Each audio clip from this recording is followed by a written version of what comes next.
Hi students, welcome to Physics by Srinivas. Last వీడియోలో మనం law of conservation of energy గురించి discuss చేసాము. అదేవిధంగా ఒక ప్రాబ్లం కూడా డిస్కస్ చేయడం జరిగింది. దాని continuation law of conservation of energy in the case of vertically projected body. క్రింది నుంచి పైకి విసిరిన వస్తువు విషయంలో శక్తి నిత్యత్వ నియమాన్ని రుజువు చేయడం. Law of conservation of energy in the case of vertically projected body. ఇది కూడా లాస్ట్ వీడియోలో చేసిన విధంగానే మనం ప్రూవ్ చేస్తాము. దీనికోసం మనం ఏం చేద్దాము అంటే స్మాల్ m ద్రవ్యరాశి గల ఒక వస్తువుని తీసుకున్నాము. ఆ వస్తువుని మనం క్రింద నుంచి పైకి విసిరాము. అంటే ఈ విధంగా పైకి విసిరాము. పైకి విసరడం వల్ల ఏమవుతుంది, ఇది అనేక బిందువులను దాటుకుంటూ చిట్ట చివరగా సి అనే బిందువుని చేరుతుంది.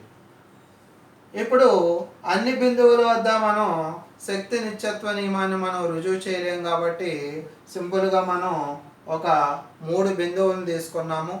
అదే ఏ బిందువు, బి బిందువు, సి బిందువు. ఇప్పుడు ఏ బిందువు వద్ద మొత్తము శక్తి లేదా యాంత్రిక శక్తిని మనం కడతాము. అదేవిధంగా బి బిందువు వద్ద, అదేవిధంగా సి బిందువు వద్ద. ఈ 3 బిందువుల వద్ద శక్తి కనుక సమానమైనట్లయితే మనము శక్తి నిత్యత్వ నియమాన్ని రుజువు చేసినట్లే. For this let us consider an object of mass small m. Now we projected the body with initial velocity u so that the body travels in the upward direction. During this journey it reaches several points. So here we consider only 3 points, A and B and C. Okay, total height of the body be capital H, and from A to C the height of the body be capital H, and A to B let us consider the height of the object be small h. అంటే మనం u అనేటటువంటి వేగంతో, తొలి వేగంతో వస్తువును కింది నుంచి పైకి విసరడం జరుగుతుంది. ఇప్పుడు వస్తువు చేరినటువంటి గరిష్ట ఎత్తు మనం క్యాపిటల్ హెచ్గా తీసుకుంటాము.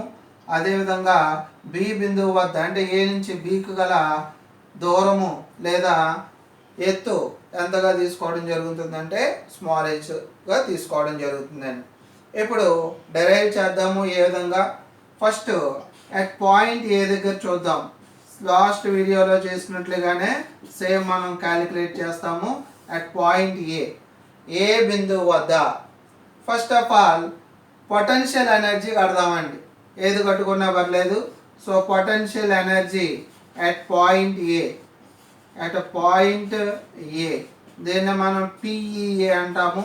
So PEA is equal to MG into 0, that is equal to 0. ఎందుచేత ఇది హైట్ అనేది ఇక్కడ ఏమీ ఉండదు. మామూలుగా ఫార్ములా ఎంజీహెచ్ కాబట్టి మనం since H is equal to 0 అనుకుంటాం. కాబట్టి total potential energy at point A is equal to 0. అదేవిధంగా కెనెటిక్ ఎనర్జీ కడదాము. Kinetic energy at point A, దీన్నే మనం కేఈఏ ఈజ్ ఈక్వల్ టు, ఇక్కడ బాడీని మనం యూ వెలాసిటీతో ప్రొజెక్ట్ చేసాం కాబట్టి ఇక్కడ వి బదులు యూ తీసుకుంటాము. So kinetic energy at point A is equal to half mu² అవుతుంది. ఇప్పుడు టోటల్ ఎనర్జీ కట్టాలి. సో టోటల్ ఎనర్జీ, ఈ ఎనర్జీని మొత్తము శక్తి లేదా మొత్తము యాంత్రిక శక్తి అని చెప్తామండి, లేదా మొత్తము శక్తి టోటల్ ఎనర్జీ, ఆ టోటల్ మెకానికల్ ఎనర్జీ అని చెప్తాము, ఏదైనా ఒకటే. So EA is equal to, దీన్నే మనం పిఈఏ ప్లస్ కేఈఏగా రాస్తాము. That equal to PEA equal to 0 వచ్చింది. అదేవిధంగా KEA is equal to half mu². Therefore EA is equal to total half mu². అంటే పాయింట్ ఏ దగ్గర మనకి ఎంత వచ్చిందండి ఎనర్జీ హాఫ్ ఎంయూ స్క్వేర్ వచ్చింది. ఏ బిందువు వద్ద మొత్తం శక్తి the energy at point A be half MU స్క్వేర్గా తీసుకోవడం జరిగిందండి. అదేవిధంగా అట్ పాయింట్ బి తీసుకుందామండి. అట్ పాయింట్ బి దగ్గర ఈ పాయింట్ దగ్గర మనం ఎనర్జీ క్యాలిక్యులేట్ చేద్దాం. Same potential energy at point B equal to ఏ విధంగా mgh. ఎందుచేత ఇక్కడి నుంచి ఇక్కడికి హైట్ స్మాల్ హెచ్గా ఉంది కాబట్టి పొటెన్షియల్ ఎనర్జీ ఎంత అవుతుందంటే mgh అవుతుందండి. అదేవిధంగా kinetic energy at point B వద్ద లేదంటే బి బిందువు వద్ద గతి శక్తి ఈజ్ ఈక్వల్ టు మనం మామూలుగా ఇక్కడ u అని తెలుసు కానీ ఇక్కడ వెలాసిటీ తెలియదు కాబట్టి మనం ఏ విధంగా రాసుకుందాం అంటే kinetic energy formula half mv square కాబట్టి హాఫ్ mvb స్క్వేర్. ఎందుచేత మనకు బి బిందువు వద్ద వెలాసిటీ తెలియదు దాన్ని క్యాలిక్యులేట్ చేయాలి అందువల్ల v ప్లేస్లో మనం vb తీసుకున్నాం. Kinetic energy at point B equal to half mv square అంటే బి బిందువు వద్ద గతి శక్తి హాఫ్ mvb స్క్వేర్గా వచ్చిందండి. ఇప్పుడు థర్డ్ ఈక్వేషన్ ఆఫ్ మోషన్ నుంచి v square minus u square equal to 2as నుంచి ఏ విధంగా v is equal to vb square minus u equal to u and 2 అంటే 2 a equal to minus g s equal to h. ఎందుచేత ఇక్కడ v is equal to vb అదేవిధంగా u is equal to u a is equal to minus g s is equal to h.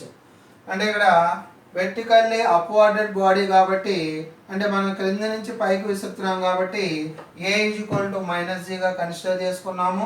అదేవిధంగా B బిందువు వద్ద calculate చేస్తున్నాం కాబట్టి total distance travelled by the object equal to small హెచ్గా consider చేసుకున్నాము. So VB square equal to value మనం calculate చేసుకున్నట్లయితే u square minus 2gh. Equation number 3. Now substituting equation 3 in equation 2 అంటే మూడవ సమీకరణం విలువను ఈక్వేషన్ రెండవ సమీకరణంలో ప్రతిక్షేపించినట్లయితే మనకి ఏమొస్తుంది KEB క్యాలిక్యులేట్ చేయాలి కాబట్టి KEB is equal to half mvb square that is equal to half mvb square equal to u square minus 2gh that equal to half mu square minus half m into 2gh.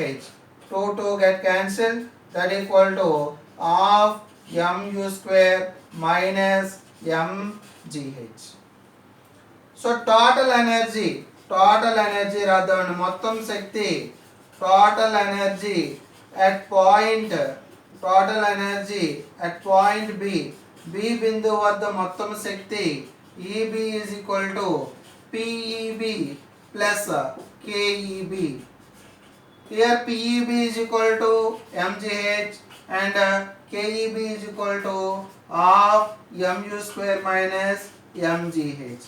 So mgh get cancelled that equal to half mu square and EB is equal to half mu square. Equation number 4.